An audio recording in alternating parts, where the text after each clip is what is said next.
Hello， 大家好，我是陈薇。那我目前就读于政大附中，今年要升高3。那这边是一些我从小到大曾经参与过的一些活动，或者是我举办过一些活动的经历。然后我今天想要讲的是我关于我自己在志愿服务上面的，从小到大的成长历程。那首先我先来简单介绍一下，就是我的志工生涯是怎么开始的。就是其实啊，我爸爸跟妈妈是在大学的时候，在长庚医院当病房志工的时候认识的，所以我们家从一直以来开始就跟志工有着不解之缘。那我小时候就常常跟妈妈到图书馆担任说故事的林老师志工。那时候我就常常问妈妈说，为什么我在家就可以听故事，然后妈妈还要花时间去说给其他小朋友听呢？那时候妈妈就跟我说，如果只是在家里的话，只有我自己一个人可以听到，可是如果到图书馆的话，大家都可以听到。所以对于小时候的我来说，志工就是一个把我自己可以享受到的东西，或者是把我自己的快乐分享给其他人的一种东西。所以我在小时候的我认定志工是一个，就是带给别人快乐的东西。那后来长大之后，就是我参与过台北探索馆的导览志工、总统府的导览志工，然后接下来我后来就升高中了。那我常常在想啊，就是其实我平常参与的活动都是我自己在帮别人付出、帮别人服务的活动。然后到了高中之后，就是我很认真的在想，有什么活动是我可以带领所有的同学，甚至是带领学校的同学一起参加的活动呢？那刚好那时候就是我们政府有一个老师，他想要推动公民行动计划，所以呢就决定在我们这一届举办了一个1919单车陪骑的活动。那当时我们是在参加宜兰场。那在那个场地里面，在那次活动里面，我们除了有参加单车陪骑之外，还去了像目光盲人服务中心或者是赖青松农园等等，体验跟我们平常生活中就是常常接触到，或者是平常不太会想要去实践的一些服务活动。那这是一个就是我第一次跟一堆人一起当志工的一个经验。那有了上次的1919经验之后呢，在寒假的时候，我们学校的老师又举办了另一场。也是关于服务学习的活动。那当时我们决定到屏东的来义乡去。那在我们的观念里，就是通常我们要接触原住民部落，是以服务学习的方式来进行的。我们总想着，就是像除了住在台北市，或者是住在各个城市的学生或者是一些小孩也好，都会想说，我们到原住民部落里，可能是要去帮他们盖房子啊，或者是需要教他们功课等等。但没想到，我亲身经历到那边之后，体会到的却不是这样的东西。那我在到了来义走读原乡的活动之后，我们到那边当地的原住民部落的老师跟小孩们，就是帮我们展开了像晋升受洗活动，还有跟我们讲了很多他们的传统祭典啦、传统食物以及一些跟传统原住民有关的知识。那后来我们晚上在开反思会的时候，才决定说，其实我们到原住民部落这个地方。我们并不是在服务他们，反而我们是在接受他们给我们的一些资讯，或者是用另外一种方法来说，是他们在服务我们。所以我们就决定把这个服务行程改名为部落游学，因为毕竟事实上我们真的是去那边学习东西的，我们是去一个原住民部落展开游学，而不是我们是要去服务他们的。所以其实就服务这个部分来说，除了我们去服务别人之外，在服务的过程中学习，也是志愿服务一个很重要的部分。那在参加过2个学校举办的活动之后呢，我觉得我应该有能力可以自己办一个活动，所以我就召集了我们同届总共有15个学生，然后到宜兰县的东山教会，决定要办一个夏令营给当地的小朋友参加。那因为当时在教会里的小朋友都是一些可能家庭状况不太好啦，或者是家境有一些困难的小朋友，所以我们当初什么也没有多想，就只是很天真的想说。那我们在都市平常可以比较容易体会到，或者是能够拥有比较多资源的东西是什么呢？我们想到的一个东西就是音乐，所以我们就15个高中生很天真的就带了几把吉他、小提琴、大提琴、长笛等等，就到了东山教会，希望可以把我们拥有的东西交给他们，或者是可以让他们体会到不一样的音乐的感觉。那这是我们当时在就是办活动的一些情境，然后我们教当地的小朋友弹吉他，或者是带领他们一起唱歌。那时候我们其实并没有想说，希望这个音乐教学能够有很多的成效，只是希望可以让他们体会到他们平常接触不到的东西，以及能够把快乐带给他们。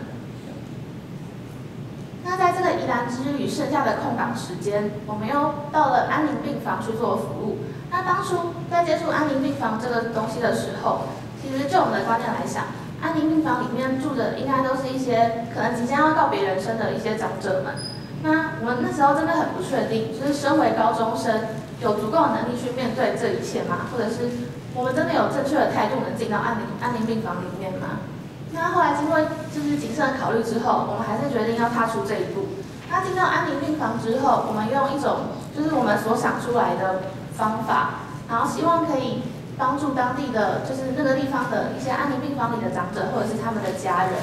那我们利用口述历史的一个角度，就是跟爷爷奶奶谈论过他们的生活之后，了解他们的背景，将他们的人生故事制作成手绘的小书，那把它送给爷爷奶奶及他们的家人，希望可以在爷爷奶奶过世之后，那本关于他们的人生故事可以一直陪伴他们的家人到以后。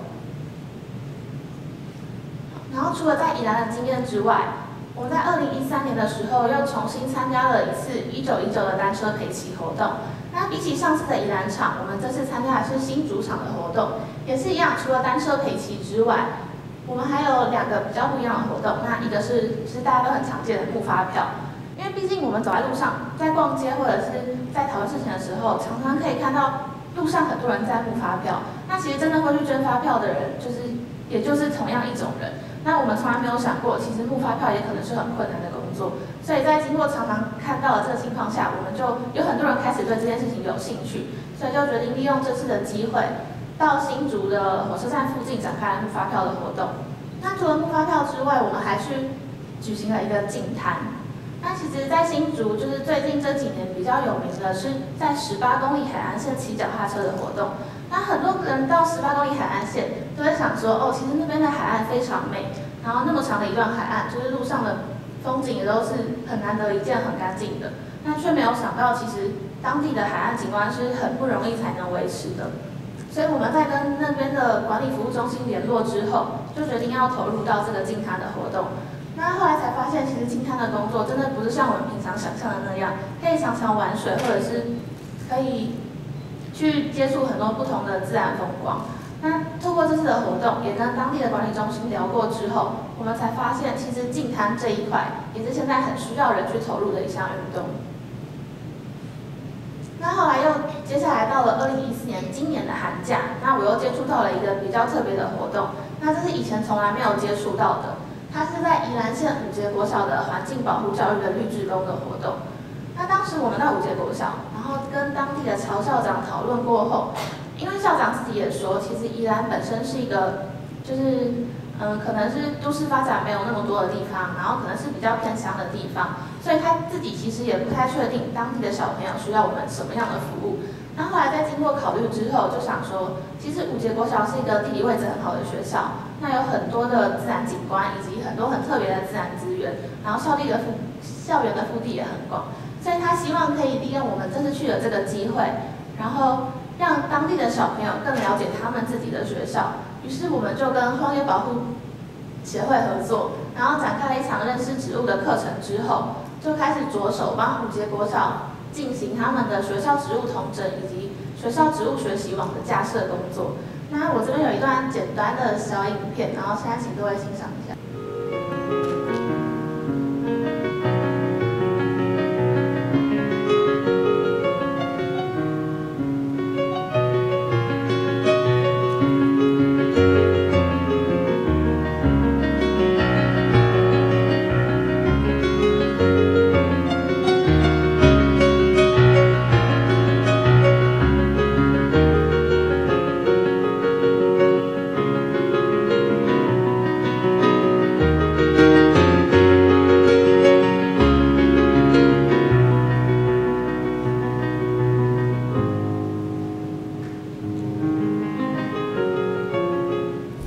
高兴可以来到五节国小。这3天之中，我帮这整个校园70多种、将近200多棵植物都用照片做联系，希望你们都可以去参考看看。好，那是刚刚五节国小校园植物网页的一个成果。然后接下来我又想说，就是其实对高中生来说，刚刚有说到，除了课业之外，社团是很重要的一个成分。那我在学校的时候就想说，要怎么让社团也走进志愿服务的这个领域中呢？所以我首先尝试的是，就是因为我自己本身是街头艺术社的成员，那我当初重新创立了街头艺术社这个社团，是希望就是我们的成立宗旨是可以把快乐散播到社会上去，所以我们就利用我们在社团里所学到的技能，像我们的街头涂鸦、喷漆，还有我们的造型气球以及变魔术等等，然后希望利用这些东西可以让更多人感受到，就是艺术带来的快乐，以及一些特殊的活动可以让你感到不一样的感觉的这个活动。那所以我们就举行了就是正负街头艺术社跟台大医院合作的一个病房陪伴的计划。那我带领社团的同学们，他们就是亲自到病房里，然后陪伴那些小孩，可能变魔术给他们看，或者是教他们制作造型气球，送他们气球等等。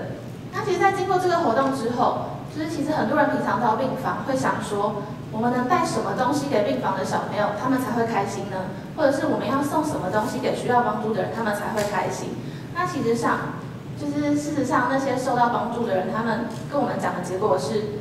我们送他们什么东西并不重要，或者是我们可以带给他们什么东西并不重要。他们希望的是能有人可以真心为他们付出。就是当我们站在真的想要为他们付出，或者是我们的目的就是要服务他们的角度上来说，就是对他们来说，他们能感受到的是一个正面的能量，所以他们才会能有快乐的感觉、开心的感觉。那其实不只是在住院的一些病童小朋友们，其实对他们来说，真正在病房里最需要陪伴的人，除了病人之外，病人的家属也是最需要陪伴的。因为在毕竟照顾病童那么多，就是那么多长时间的一些工作下，他们其实也觉得说，我们当志工如果可以连家属一起照顾到的话，可以减轻他们的负担，然后让他们有更不一样，就是开心的感觉，然后能有更不一样的体会。所以这个也是我希望可以继续透过社团，就是任何性质的社团，然后跟医院合作，然后可以继续在校园里面推广的一个病房陪伴的计划。那接下来再回归到就是所谓的服务学习是什么？那相信大家刚刚看了我介绍的前面几个活动，应该都对服务学习有着一些比较基础，或者是你们自己有觉得一些认识。那其实服务学习就只是能把你有的东西，然后提供给你，就是其他人可能没有这个东西的人，或者是你只是想要把你自己的快乐分享给其他人，那这个东西其实就叫做服务学习。那其实，在整个当志工也好，或者是服务学习的路上，就是我经过很多大大小小的事，大大小小的挫折。那目前，其实到目前为止，对我来说，有一个我还没办法、不太能克服的点是，就是其实这几年来，可能是教育部教育局或者是学校有推广的一些政策，是关于服务学习牵涉到升学计划的一个政策。那其实就是开始，这些政策开始有了之后，很多人开始会想说，你一定要拿到那些时数，所以才可以有办法顺利升学。那就是这个政策推广之后，很多人也会开始问我同样的问题。就是我是不是为了升学才要去当志工啊？或者是搞不好我当志工的动机根本就不单纯，还是什么的？那到目前为止，就是我还是没办法，我还是找不到一个正确的方法跟人家解释说，到底为什么我想要当志工？因为如果我知道当志工可以帮助升学，或者是帮助我以后的事情的话，那我何必要从小就开始当志工呢？所以到现在，就是对我来说，我到现在能做的就只是让更多人知道，就是服务学习到底是什么样的事情。或者是当志工到底是抱着什么样的心态的，就只能希望就是所有当志工的朋友都能够在就是继续保持你自己的初衷，然后记得你为什么要当志工，然后用这份感动去影响其他的人，让其他人知道到底当志工是什么，或者是我们当志工是为了什么，就是很简单，为了让别人能够快乐，为了让别人能够得到就是他们希望他们可以得到的东西，以及我们所能付出的东西。对，然后这就是有关服务学习的一个整理。那接下来再简单的统整一下志愿服务这个东西。那其实志愿服务一开始首要的项目就是能力。我们依照我们所能拥有的，可能是一些特殊的技能，或者是我们自己有的时间等等。那我们把我们的能力付出之后，当其他人接收到我们的东西的时候，他们可以感受到一些，就是我们带给他们的东西，可能是正面的能量，可能是快乐，可能是一些我们教导给他们的技能，或者是其他东西。那在这个付出的过程中，我们也可以顺便自己也学习。那透过在服务的过程中学习，我们才可以利用重新学习来的东西，又加深了我们自己的能量，才可以有更多的能力去回馈给这个社会，甚至是展开下一阶段的服务学习。所所以我认为其实志愿服务是一个阶段性不断巡回的过程。那在这个不断巡回的过程中，可能会有很多不同的人加入，或者是你可能会有很多不同的想法，展开更多不